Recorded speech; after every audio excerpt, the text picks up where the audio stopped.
कि जो लोग भारत या विश्व की सबसे तेजी से बढ़ती अर्थव्यवस्था को डेड इकोनॉमी कहते हैं, मैं मान सकती हूँ उनकी मन की अवस्था क्या होगी कि उन्हें बजट समझ नहीं आ रहा होगा, बिल्कुल समझ नहीं रहा होगा और उन्हें ये भी नहीं दिख रहा होगा जिस जेन जी के लिए राहुल गांधी बार-बार अपने प्लेटफ़ॉर्म से यूज़ करते हैं, जिस जेन जी का नाम लेते हैं, उस जेन जी के लिए तो ये बजट कितना फ़ेवरेबल है और देश की और समाज की और प्रत्येक व्यक्ति की विकास गाथा को लिखने वाला ये बजट है।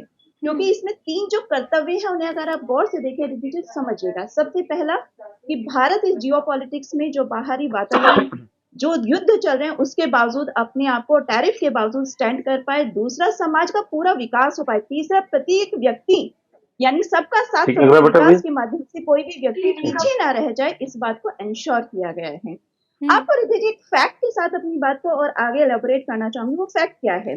2013 का बजट जो लास्ट बजट था उसका मैं बता दूं वो था 5 लाख करोड़ और इस बार 2026 में जो बजट पेश किया है वो है 53 लाख करोड़। ये है भारत का विकास जो हर व्यक्ति को दिखता है लेकिन मान सकती हूँ उन लोगों को हुँ, नहीं दिखता जिन्हें अपने देश की व्यवस्था बढ़ते हुए नजर नहीं आती, जिन्हें 25 करोड़ लोग जो गरीबी रेखा से बाहर आ गए वो नजर नहीं आते। और उसके भी आगे अगर बात करूं तो इस बजट में सबसे अच्छी चीज मुझे लगी जो सेमीकंडक्टर है, रेयर अर्थ मटेरियल है, उसके लिए इनोवेशन के लिए 25,000 करोड़ ठीक है। स्पेशली अलॉट होना। और अगर मैं डॉक्टर होने के नाते रिद्धि जी बस एक चीज और बताना चाहती हूँ, बायो फार्मा यानी नई मेडिसिन के इनोवेशन के लिए, नई वैक्सीन के इनोवेशन के लिए 10,000 करोड़ रुपए का फंड एलोकेट करना, साथ में इस बजट के माध्यम से जो कैंसर की दवाइयां हैं और जो लाइफ सेविंग दवाइयां उनकी कॉस्ट और घट गई। तो ये बजट का एक मोटा सा बहुत ठीक ही है। आंशिक रूप मैंने आपको बताया है। मैं तो सपा प्रवक्ता को बताना चाहूंगी कि जैन जी की जो लास्ट लिमिट है वो 2012 है, यानी सबसे छोटा जैन जी आज के समय में 13 से 14 साल का है। तो जैन जी को डेफिनेटली बेनिफिट मिलेगा, वो विकसित भारत देखेगा। यही हमारी सबका साथ सबका विकास और 2047 तक विकसित हुँ, भारत की नीति है यही तो जिसके वो कह तहत हम रही आगे हैं कि बढ़ रहे हैं। देखेगा, दूसरी देखेगा वाला जो बजट है ना, यही इसी पर तो वो सवाल उठा रही हैं।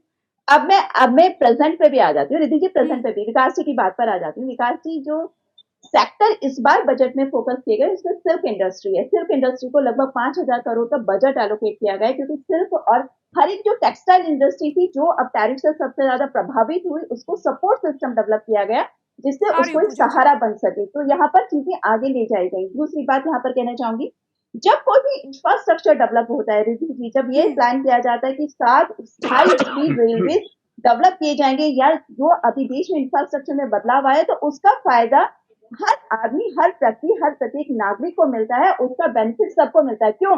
क्योंकि जब इंडस्ट्री किसी गांव में या रिमोट एरिया में जाकर लगती है तो वहीं के आसपास के लोग वहां पर जॉब करने आते हैं। तो इंफ्रास्ट्रक्चर किसी पर्टिकुलर आदमी के लिए नहीं होता, वो इंडस्ट्री जब बढ़ती है गांव के पास जाकर लगती है तो उसको बेनिफिट किया जाता है। दूसरी बात, बजट में इस चीज का आ रही हूँ सर, बस इजी ऑफ कंप्लीट कर डूइंग लें। बिजनेस और इंडस्ट्रीज के लिए सपोर्ट सिस्टम डेवलप करने के लिए पूरी ये कोशिश की गई। इवन जो बाहर का निवेश है उसको भी हुँ, भारत में लाने के लिए भी सुझाव दिए गए, उसमें भी ये एलोकेट किया गया कि पहले 5 साल में हम एक ऐसा सिस्टम डेवलप कर सकते हैं कि जो बाहर की इंडस्ट्री हमारे यहाँ देश में आकर काम करे, हमसे टेक्नोलॉजी शेयर करे, हमारे यहीं पर काम करे तो हम उनसे टैक्स में भी बेनिफिट दे सकते हैं। तो सारी चीजें जब इंडस्ट्री ओरिएंटेड होती है तो ठीक जीडीपी है। भी बढ़ती है, पर कैपिटा इनकम भी बढ़ती है, प्रत्येक व्यक्ति की आय भी बढ़ती है। हमसे जुड़े रहने के लिए हमारे YouTube चैनल को सब्सक्राइब करें और नई वीडियो की नोटिफिकेशन के लिए बेल आइकॉन को दबाएं।